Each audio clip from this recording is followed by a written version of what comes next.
রাষ্ট্রের জায়গায় যদি যারা পরিচালনা করে তাদের ভিতরে যদি শস্যের মধ্যে ভূত থাকে তাহলে প্রবলেমগুলি হয়।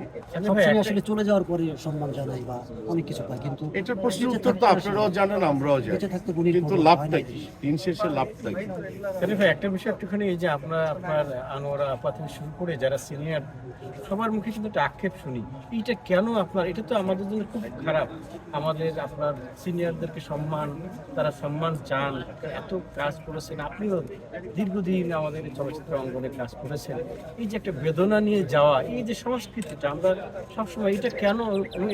আক্ষেপের জায়গাটা তো একটা তৈরি হয়ে গেছে, তো বিগত 16-17 বছর একটা একটা মানে ফ্ল্যাকচুয়েট সময় ছিল। তারপরে তখনও সম্মানিত করা হতো, কিন্তু কোনটা আগে পরে এটা কেউই বুঝতে পারতো না। কিন্তু এখন যারা চলে গিয়েছে মানে তাদের জন্য তো দোয়া ছাড়া কিছু করা নেই। আক্ষেপ তো দেখেন, প্রতিটা দেশই আক্ষেপ থাকে। আমি এটুকু বলবো, যারা নাকি চলে যায়, হ্যাঁ, তাদের বেলা যেসব মানুষগুলি চলে যায় তাদেরকে ডেফিনেটলি রাষ্ট্র এবং চলচ্চিত্র, হ্যাঁ, রাষ্ট্রের জায়গায় যদি মানে যারা পরিচালনা করে তাদের ভিতরে যদি শস্যের মধ্যে ভূত থাকে তাহলে প্রবলেমগুলি হয়।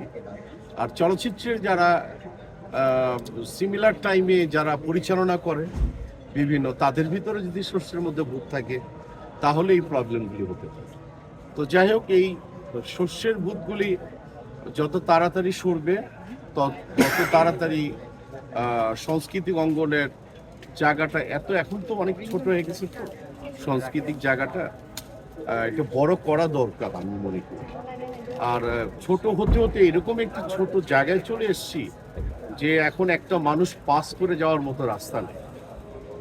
এই জায়গাটার থেকে মানে কোন্দল, রেশারেশি, দোষারোপ এগুলি না করে মানে আমাদের সামনের জেনারেশন যারা আসছে তাদের সুন্দর মানে পদক্ষেপ নেওয়া উচিত।